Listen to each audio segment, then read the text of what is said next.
Ladies and gentlemen, boys and girls, children of all ages, welcome to Math with McMurdo. All right, ladies and gentlemen, let's look at this problem on the board.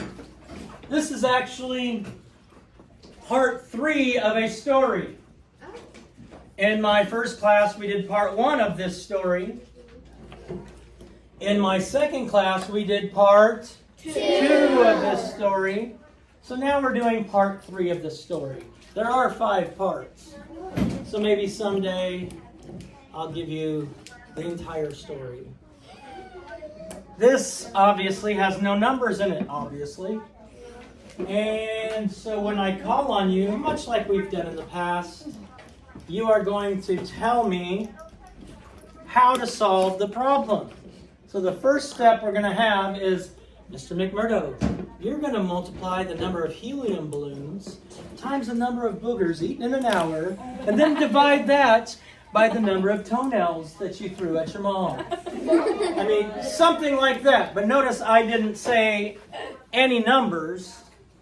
I'm using the words to describe what I am multiplying or dividing or adding or subtracting. There's really no telling what kind. Maybe you need to make a chart showing how tall I am if I'm standing on the top of the Statue of Liberty, or something like that. So here we go with part 3. Hopefully I vamped long enough for you to be able to tell me how to solve it. The room Lucy landed in was empty, but outside the door she could hear the guards patrolling. She listened through the door to figure out their patterns and find the best time to leave the room and run up the stairs. Lucy slowed down her breathing so she could listen better.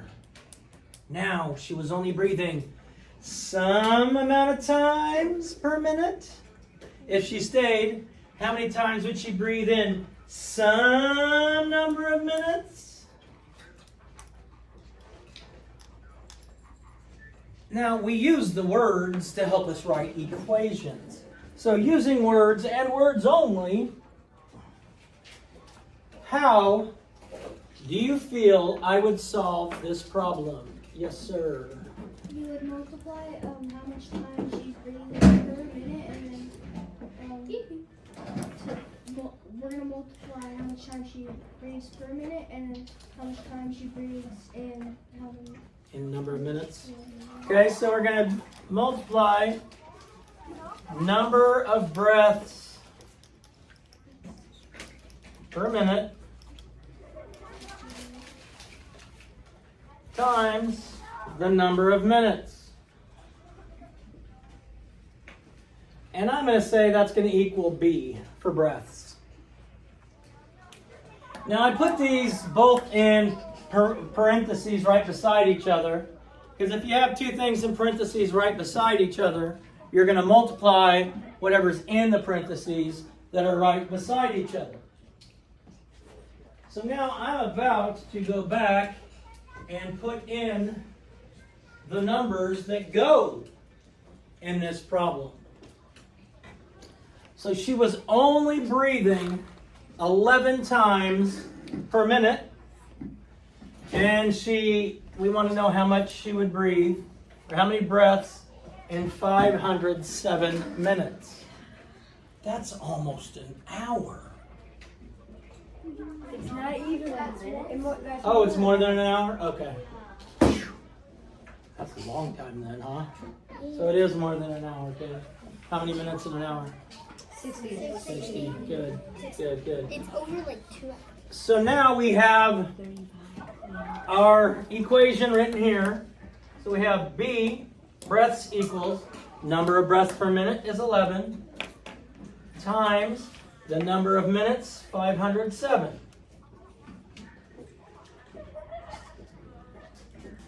The first thing we have to do for this problem is going to be what? Yes, ma'am. Estimation. Estimation. Most excellent. All right. So do you want to change the 11? No? So do you want to change the 507 to what? To the hour. Shh. I change it to 500. 500. 500 times 11. Okay, so what's 11 times 5? I forget. 55. And there are 2 zeros here. So we're looking at about 5,500. Now if I change this to 10, I could have been, it's about 5,070.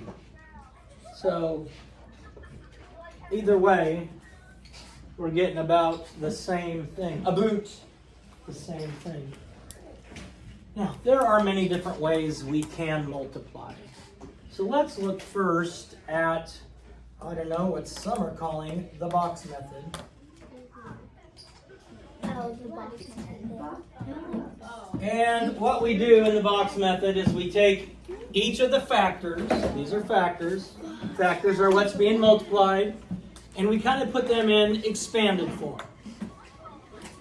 So we have 500, we have 0, and we have 7. We have 1 and we have 1. I mean, these are all going to be zeros here because I'm multiplying 0 times 1 and 0 times 1. Now, I'm just doing something very easy here. So what's 500 times 1? 500. What's 500 times 1? 500. What is 7 times 1? 7. And 7 times 1? 7. Oh, aren't you the greatest? You sure you don't want me to call him? You know, if it gets to that point, I'll let you. All right, because I got his cell phone number. Okay, no, I only said the good kids. All right, once I've done this, then I just add these sums together. So 500, 500, 7 and 7. So 14, 1, and 10, 11. That's not really close to our estimate, is it? Let's see. Let's see in standard form. 507 times 11.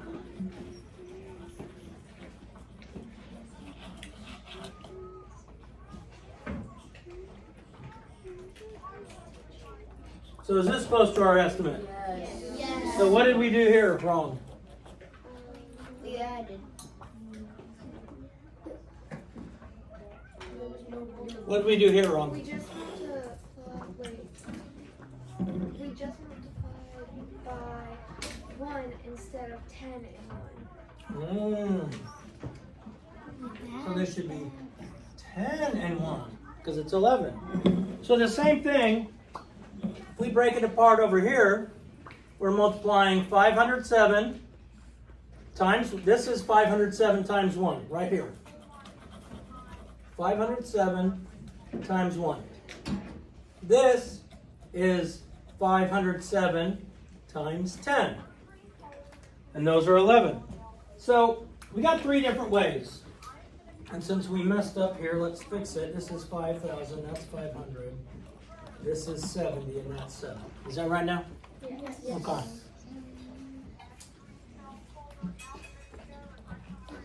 So you've got 3 different ways. You start with estimating. You got the standard algorithm. You got breaking it apart. 507 times 1, because there's 1 in the ones place. 507 times 10, because there's 10 in the ones place. Is there one of these 3 that you like more than the others? Which one do you like, Aiden? Box method.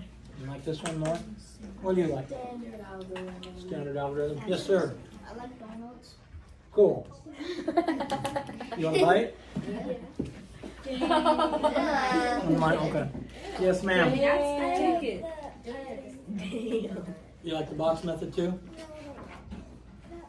Oh, this one here? Okay. Looks really good. I'm telling you.